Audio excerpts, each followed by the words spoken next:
They said it wouldn't hurt. But they were never the ones lying on the altar. The stone beneath my back was colder than I expected. Smooth, polished by time and tradition. Or blood. I could hear the echoes of footsteps above. Slow, ceremonial, like they were proud of what they were doing. Like they didn't just bind me in silk cords and march me down the narrow staircase as if I were some fragile heirloom finally being put to use. The air in the basement shrine was thick. Not just with dust, but with a kind of weighting. The kind that presses behind your ribs and tells you, you will not leave the same. Candles flickered from every corner of the room. The flames trembled, as if unsure whether to stay lit. Shelves lined the walls, filled with ancient books, urns, tarnished silver, every artifact radiating quiet power. But all eyes, those of the gathered elders and my own, were fixed on one thing: the box. It stood on a pedestal beside the altar, no bigger than a jewelry case, made of black wood scorched with strange carvings. Its surface pulsed faintly, like it had a heartbeat of its own. At the center, engraved deep into the lid, was the symbol I'd only ever seen in forbidden texts: chaos made flesh. Someone cleared their throat. Uncle Alden, probably. His voice always had a papery quality, like it belonged in one of the grimoires. Daughter of the line, keeper of the flame, he intoned. By your offering the seal will hold. The seal will hold. Except it never did. I knew it in my bones. I could feel it in the pit of my stomach, the same way a rabbit knows the hawk is already in the sky. They didn't ask me if I was afraid. They didn't care. This wasn't about me. I was the means. The final piece in a ritual passed down from ancestor to ancestor. Just a name in a ledger with a use. I don't ask to be saved, I thought. I just want someone, anyone, to look at me and see a person, not a key. A pulse beat through the room. The candles surged, their flames bending toward the box. A gust of wind, though there were no windows, swept through, scattering loose pages and extinguishing half the lights. Then the box began to crack. Hairline fractures ran across the lid, glowing faintly with red-orange heat, like veins of lava beneath obsidian. The elders stepped back. Alden shouted something in old tongue, but the words came out strangled. Power spiraled from the pedestal, coiling up like smoke. And then, he was there. One moment the box was shuddering on the pedestal. The next, a figure stood beside it, tall and impossibly still. He wasn't quite human. He looked like the idea of a man, drawn in charcoal and thunder. His skin was pale but streaked with thin, jagged lines of black, like cracked marble. His hair was ashen, long and wild, curling slightly at the tips. And his eyes, gods, his eyes. They glowed faintly, shifting between silver and stormlight. Ancient, tired, curious. He didn't speak at first, just turned his gaze slowly toward the altar. Toward me. And something in that look made the cold altar vanish. I couldn't feel the ropes. I couldn't feel the fear. Just him. He stepped forward. The room groaned, the air itself distorting as if it couldn't hold him.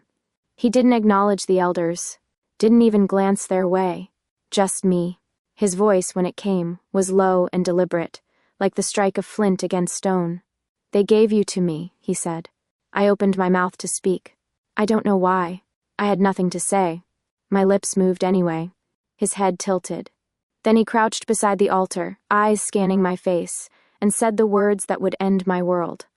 But I don't want your blood. I want your mind, your fire, your fear, all of it. When I woke up in my apartment, I half expected to still be on the altar. But I wasn't. I was in my bed, wrapped in the old quilt with frayed corners, lavender from the potted plant on the windowsill brushing my cheek. The scent of dust and tea leaves lingered in the air, like every other morning. Except, this wasn't every other morning. My wrists still bore faint red marks. Silk cords. Real. I sat up slowly. My body ached as if I'd been dragged through fire and back. But I was whole. Alive. Untouched. So what the hell happened? My phone had a dozen missed calls from Aunt Elise.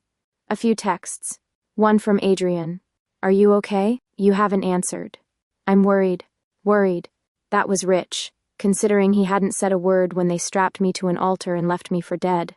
I turned off the screen and went to wash my face. That's when I saw it. In the mirror above the sink. A flicker. A shape just behind me. A tall silhouette where no one should be. I whirled around. Nothing. The mirror, however, disagreed. His eyes were there, silver and electric, watching me. I didn't scream. Maybe I should have. Maybe normal people would have. Instead, I stared back. "You're not real," I whispered. The mirror fogged slightly, as if he laughed. The antique shop smelled the same as always, old leather, wood polish, and forgotten secrets. But the silence felt too still, like the entire place was holding its breath. I went about my routine, opened the front windows, lit the little scented oil burner by the register, wiped the counter, then arranged the brass compass set in the display case for the 5th time that week. The door didn't chime. No customers. Just the shadows, moving a little too deliberately, lingering too long. I caught a glimpse of him again, in the glass of the locked display, standing between the bookcases. I turned my head. Gone. The 3rd time it happened, I spoke aloud without thinking. "Either haunt me properly, or leave." His voice came from nowhere, or everywhere. "You seem very calm for someone who was almost sacrificed last night." I flinched. "And yet here you are, dusting things." I looked around wildly.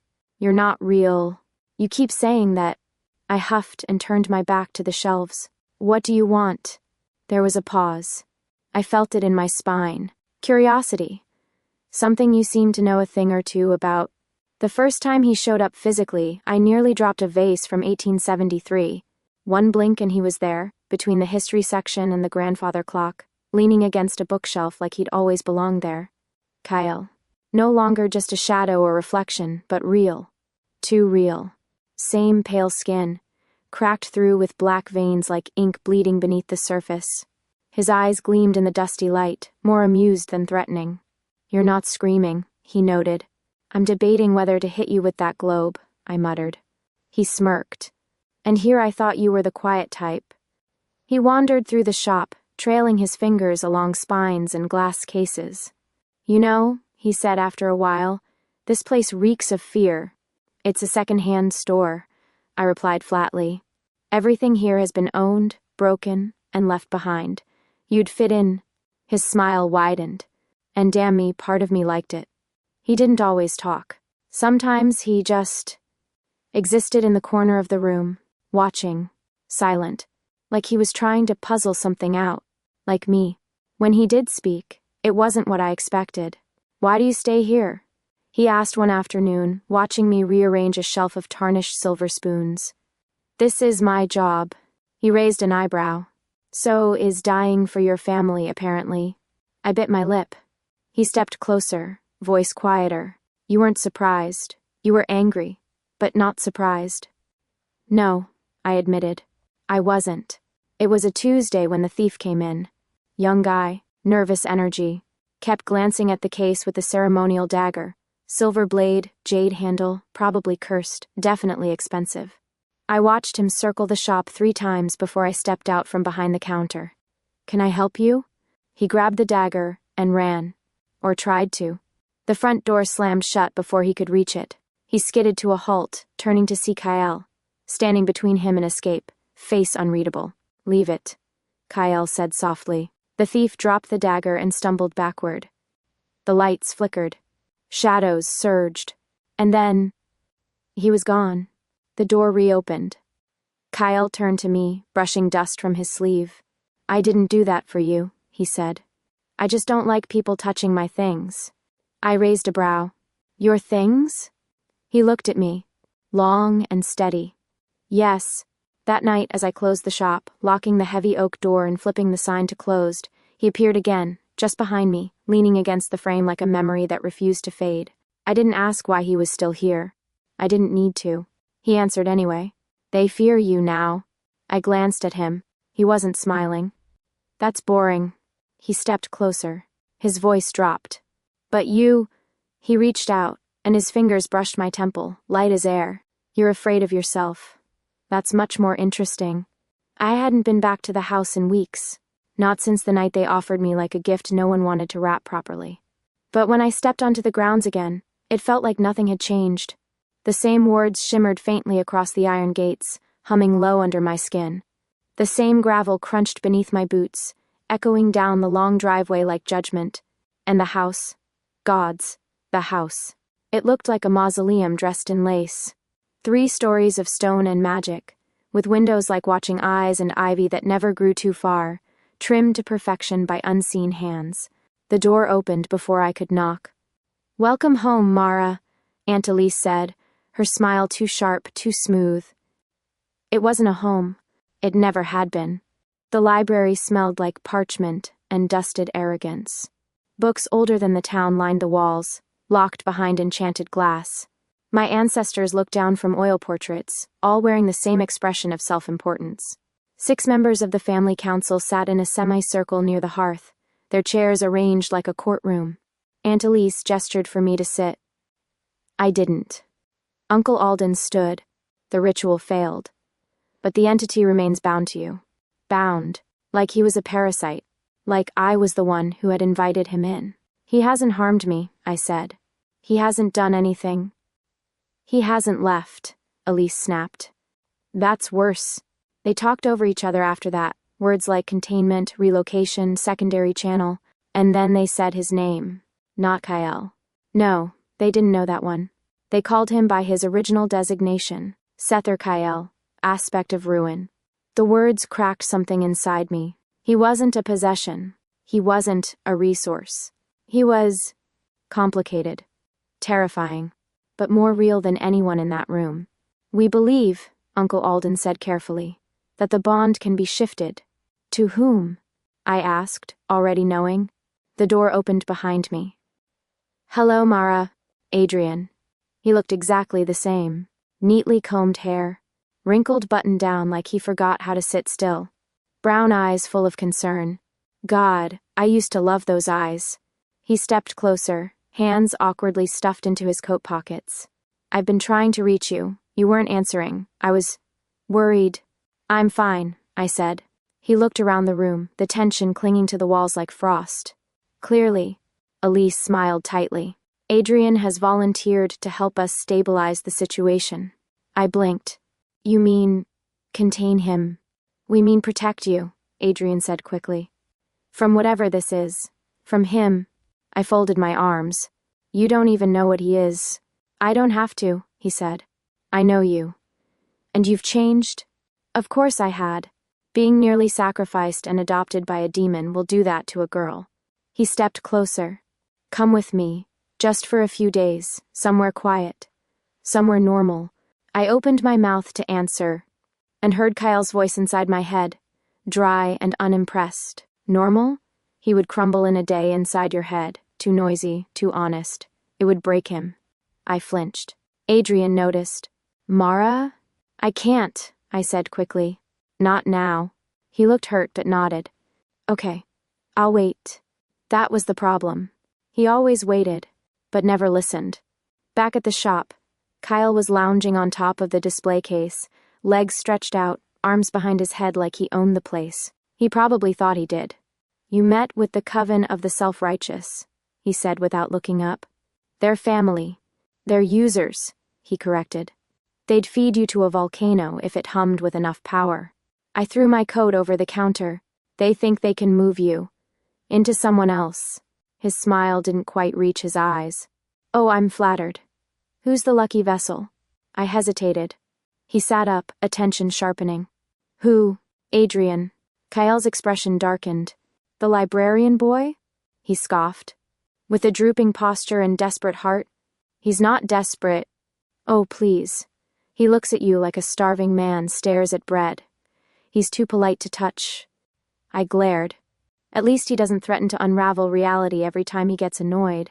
Kael smirked, sharp and amused. "No. He just wants to wrap you in cotton and keep you safe and small." Tidy little Mara. Shelved beside his favorite books, I hated how accurate that sounded. "I don't know why you care," I muttered. "You're not even supposed to be here." His voice dropped, low and quiet. I'm starting to wonder that myself. The silence that followed was heavy, unsettling. That night I dreamed of fire, of Kael's voice whispering through cracked stone halls, of Adrian's hands reaching for me through water but never touching. I woke with sweat at my temples and the feeling that something was coming, something I couldn't name. Kael was sitting on the windowsill, watching the street below like it bored him. "You should sleep more," he said without turning around.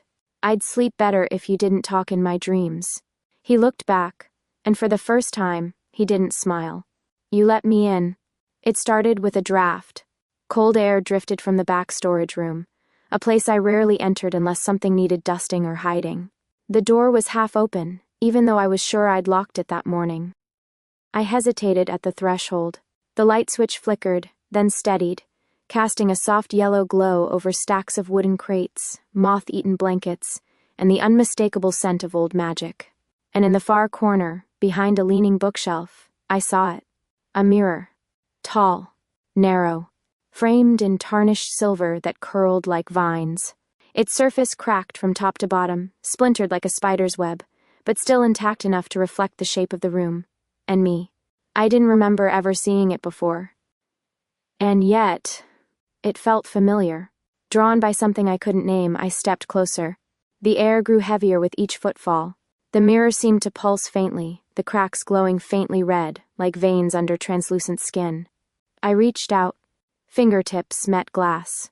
And everything broke, a sound like wind rushing through stone. A flash of light that wasn't light at all, more like memory being torn open. Then, chains. Thick, blackened iron, wrapped around pale limbs. Kael on his knees, head bowed, skin marked with sigils that writhed like they were alive. He didn't scream. He didn't struggle. He waited. And then another image, him rising in fire, wings of smoke stretching behind him as cities crumbled. People ran, screamed. Magic cracked the skies above. He was beautiful, terrible, and utterly alone. The last vision nearly brought me to my knees. A girl, standing before him, arms outstretched, crying. She looked like me. Not exactly, but enough that my chest seized. She whispered something. I couldn't hear it. He reached for her. But the chains were back. And she disappeared into light. I stumbled back from the mirror, gasping. The room around me reassembled slowly. Ceiling, shelves, the smell of lavender and dust returning like a tide. My fingers burned. A faint outline of the chaos sigil shimmered on my palm, then faded. I turned, expecting him. But Kael wasn't there. That night, he didn't come. Not to the shop. Not to the window. Not to the shadows of my room. I told myself it was a relief. That it meant I could breathe again. Think clearly. Maybe finally sleep without his voice tangled in my head like smoke. But the silence was worse. Day 2. No Kael. Customers came and went. I polished silver, rearranged books, filed new acquisitions, said all the right things, but the shadows felt emptier. A child cried outside and I flinched, thinking it was a scream. The teacups in the display case rattled when I passed, though there was no wind.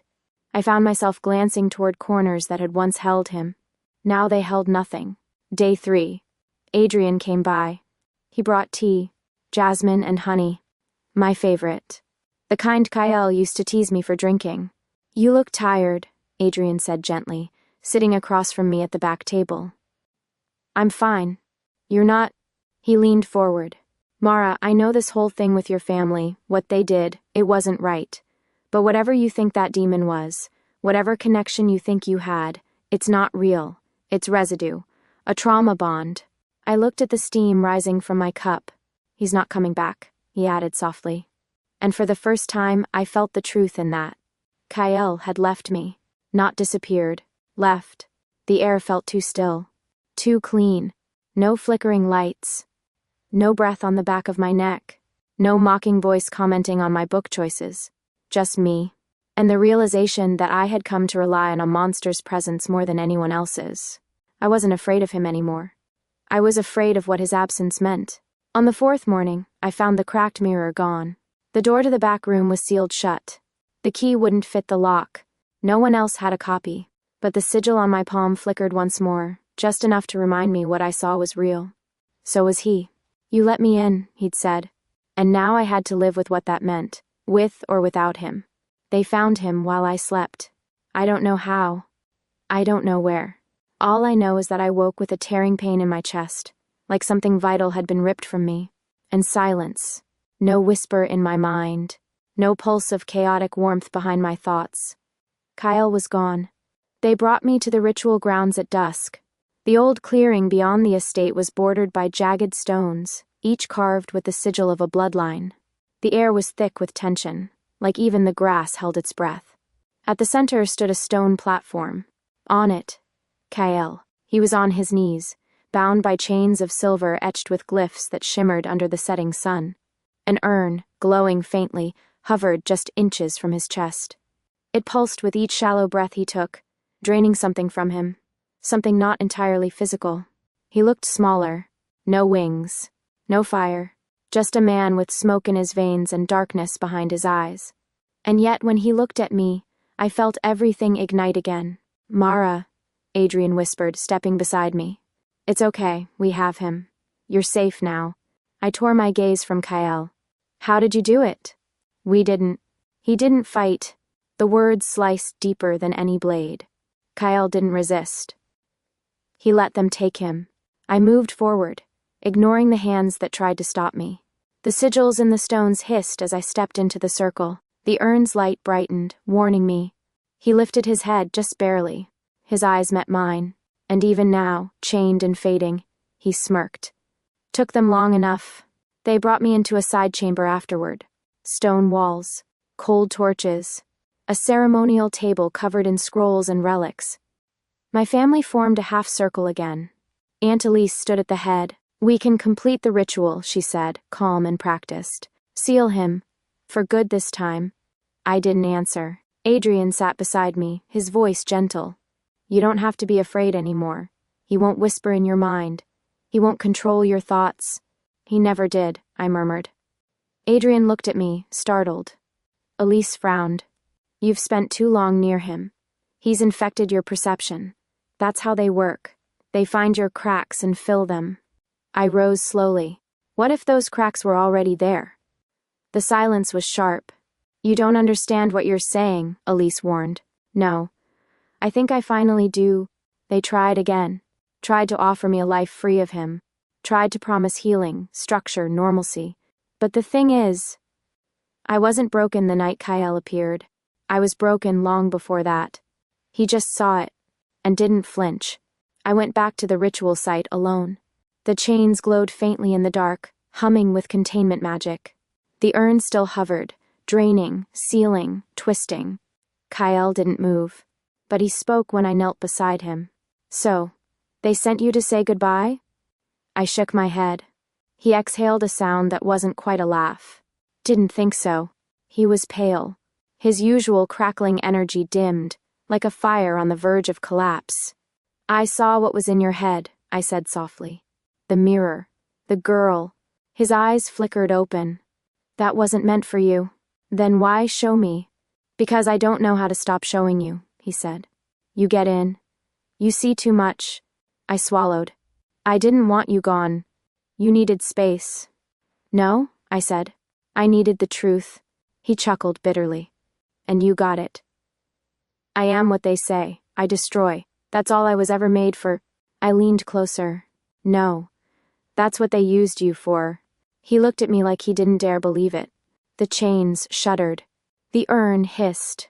Something in the air cracked. Kael winced, then whispered, "You should leave. Before the circle binds you too." But I didn't move. I looked down at him. This creature who terrified the world, who unsettled me, mocked me, challenged me, and for some impossible reason, chose not to kill me. I reached out and touched his cheek. He flinched. Not from pain, but from something more fragile. Then he whispered the words that splintered everything. "Your family fears you now. Because you, like me, are their mistake." I stood, turned to face the stones and the watchers behind them. Aunt Elise stepped forward. "This is your last chance, Mara. Seal the bond into the urn. Be done with him." Adrian added, "Then you can come home." I looked at the house in the distance, at the windows that had never welcomed me, the cold halls. The weight of duty passed like chains through bloodlines. Then I looked at Kael. We were both forged by others, shaped into weapons, wrapped in silence. But now, I had a choice. "No," I said. Elise's expression turned to ice. "No?" I stepped toward the urn. It pulsed, sensing me, expecting obedience. I lifted my hand, then curled it into a fist, and smashed the urn against the stones. The light shattered. The magic screamed. Wards exploded like glass underfoot. The sigils flared, then died. The chains around Kael fell limp. Behind me, someone shouted. Adrian called my name. Kael rose slowly.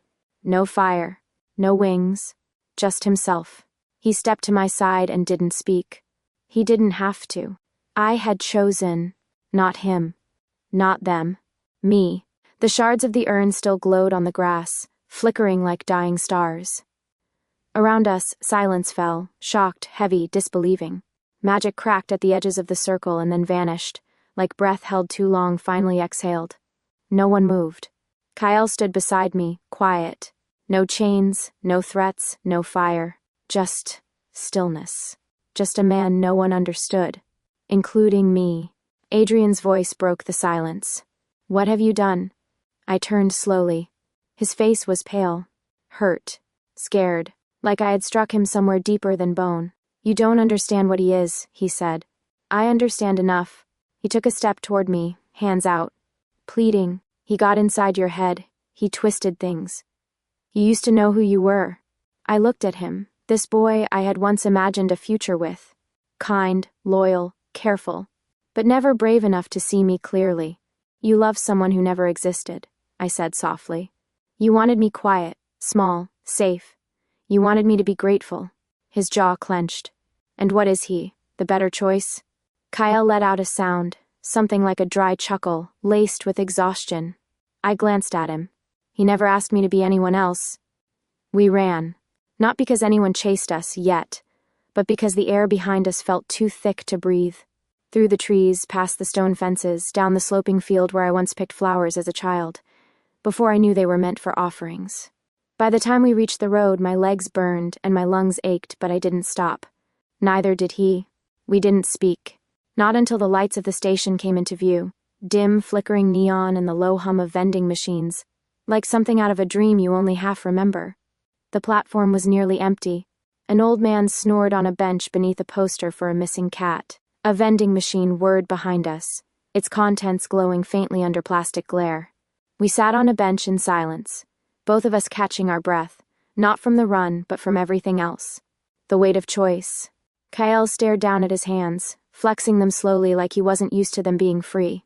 The cracks in his skin had faded. Not healed, just dimmed. He looked tired. Where now? He asked quietly, eyes not meeting mine. I shook my head. I don't know. He leaned back, resting against the cold metal. For centuries, they only ever wanted me sealed, bound, or destroyed. No one ever asked what I wanted. He glanced at me. I don't think I know anymore. I looked at the dark tracks stretching endlessly ahead. Me, neither. We didn't kiss. We didn't hold hands. We just sat. Two broken things that chose not to be broken in the same direction. And somehow, that felt like enough for now. The train arrived with a low roar, headlights sweeping over the platform like searchlights. I stood. He didn't. His voice was quiet. Are you sure? I turned back. Are you? He paused, then stood, slowly, deliberately. Let's go. I smiled. Not brightly, not perfectly, but with something that felt like mine. As we stepped onto the train, I glanced back at the platform one last time. No family, no watchers, no one screaming spells or secrets. Just the quiet hum of electricity, and the distant sound of something finally ending. And us, heading towards something we didn't understand but had chosen. Together. Then, let's go somewhere no one expects us. Let's go where no one knows our names. The sign on the shop door read closed for storms. Or naps. Depends who you ask. It was technically accurate. The weather had turned sometime in the early morning, soft rain misting through the cobblestone alleys of the seaside town, catching on the rusted lampposts and dripping from the awnings like clockwork. I liked it. Rain here didn't feel threatening. It felt slow. Kind. Like the world asking you to take a breath. The bell above the door jingled softly as I stepped inside. My bookshop, Sea and Spines, smelled like vanilla paper, sea salt, and honeyed tea. The floor creaked just enough to be charming. A sleepy gray cat lounged in the windowsill like a paid actor, blinking at the drizzle. And behind the counter, as always, sat a man reading a book he swore he'd already memorized. Chapter 7, Kael said without looking up. Still a terrible plot twist. Some people like happy surprises, I said, hanging up my raincoat. Some people need therapy, I smirked. And some demons need to stop judging my romance section. He raised an eyebrow. If the male lead calls her Little Dove one more time, I'm setting the bookshelf on fire. I walked past him and flicked his ear on my way to the tea station. You wouldn't dare. You alphabetized those shelves better than I ever could. He grunted in mock offense. But I caught the faintest curl of a smile. It had been a year. A full cycle of seasons since I'd left everything behind. My family, my name, the girl they tried to shape me into. Now I was just Mara. The woman who ran the strange little bookshop near the water. Who brewed tea that always made you feel better than it should. Who knew where to find the best stones for binding rituals, but rarely talked about why. And Kael? He never left. Not really. He wasn't chained anymore. Not to a pedestal. Not to a family. Not even to me. But he stayed. That meant more than I knew how to say. He didn't fit in, and he didn't try to. People gave him wide berths on the sidewalk, sensing something just beneath his skin that whispered danger, even when he was doing something mundane, like comparing brands of dish soap or swearing at the kettle for breathing wrong. But no one questioned him. Maybe it was the way he looked, sharp, still a little too beautiful to be human, with shadows under his eyes and a scar on his collarbone that never quite faded. Or maybe it was the way he looked at me. Like I was gravity, and he didn't mind falling. Some nights we walked the town's quiet alleys after closing, past the flickering street lamps and stray cats who seemed to follow us like tiny guardians.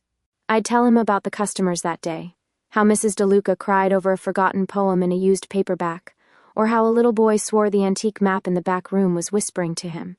Kael would roll his eyes.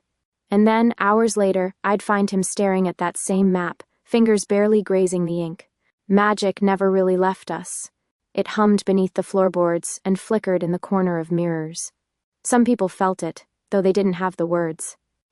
They came in with heavy shoulders and left standing taller. They smiled without knowing why. And every once in a while someone would ask, "Is this place enchanted?" I'd just smile and hand them tea. Depends who you ask. One evening I found Kael sitting on the floor behind the counter, surrounded by old books and an open box of dusty paintbrushes. He was trying to fix a broken sign for the back room. Very seriously.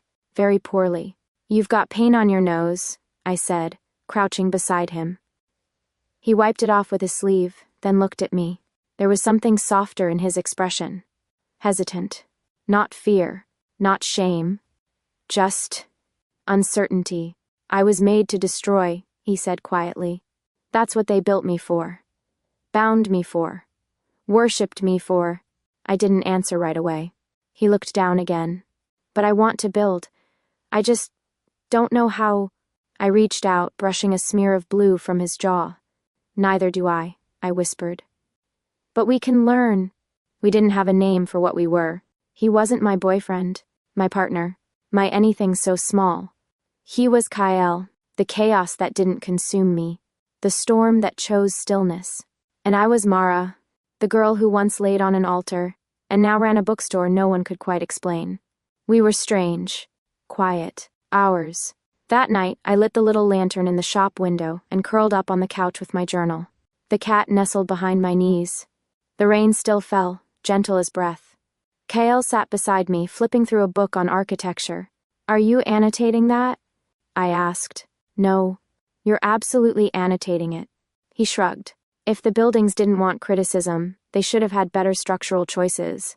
I laughed, soft and full. He looked over at me. For a moment, neither of us spoke. Then he said, just above a whisper, "You gave me a place." I looked at him, really looked, and realized what that meant coming from him. From someone who had never been given anything without a price. I reached for his hand. We gave it to each other. Outside, the storm softened to mist. The shop glowed with warm light, the shelves lined with stories waiting to be chosen. Inside, a demon read about bridges. And I, once a girl meant to be sacrificed, watched him. Learning. Living. loving, in a way that didn't need to be said out loud. Because some stories don't need magic to be real. They just need someone to believe in them. And someone to stay.